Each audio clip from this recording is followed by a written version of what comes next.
बिहार में अगर एनडीए की जीत होती है तो सीएम फेस कौन होगा, इस पर अभी भी सस्पेंस बना हुआ है। इसे लेकर राजनीतिक गलियारों में तमाम तरह की चर्चाएं जारी हैं। वहीं अब अमित शाह ने अपने एक बयान से इन चर्चाओं को और हवा दे दी है। जब शाह से एनडीए के सीएम फेस के बारे में पूछा गया तो उन्होंने कुछ ऐसा कह दिया जिसे लेकर अब एक नई बहस छिड़ गई है। तो क्या कह गए अमित शाह, जानेंगे इस रिपोर्ट में। बिहार चुनाव को लेकर हर तरफ गहमा गहमी का माहौल है। इस बीच एक सवाल जो सबसे ज्यादा गूंज रहा है वो ये है कि अगर एनडीए की जीत होती है तो सीएम कौन बनेगा। इसे लेकर सस्पेंस बरकरार है। अब गृह मंत्री अमित शाह के एक बयान ने इसी मुद्दे पर एक नई बहस छेड़ दी है। एक कार्यक्रम में जब एनडीए के सीएम फेस को लेकर अमित शाह से सवाल किया गया तो उन्होंने कहा कि एनडीए की जीत के बाद मुख्यमंत्री पद का फैसला विधायक दल करेगा। मैं किसी को सीएम बनाने वाला कौन होता हूँ?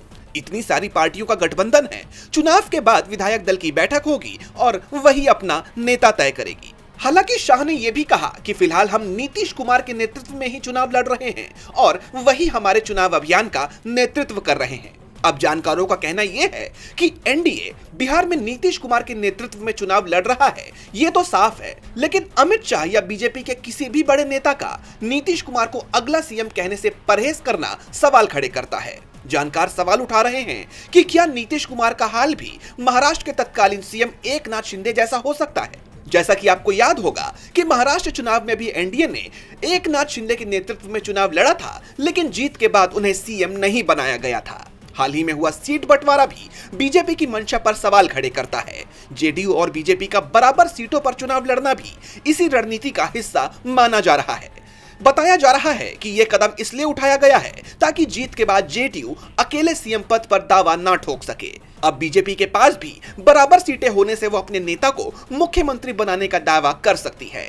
यानी भले ही बीजेपी नीतीश कुमार के चेहरे पर चुनाव जीतकर बहुमत हासिल कर ले, लेकिन उसकी मंशा अपने किसी नेता को सीएम बनाने की हो सकती है। अगर चुनाव नतीजों में एनडीए को बहुमत मिलता है लेकिन बीजेपी सीएम पद के लिए नीतीश कुमार को दरकिनार करती है तो फिर स्थिति विस्फोटक हो सकती है।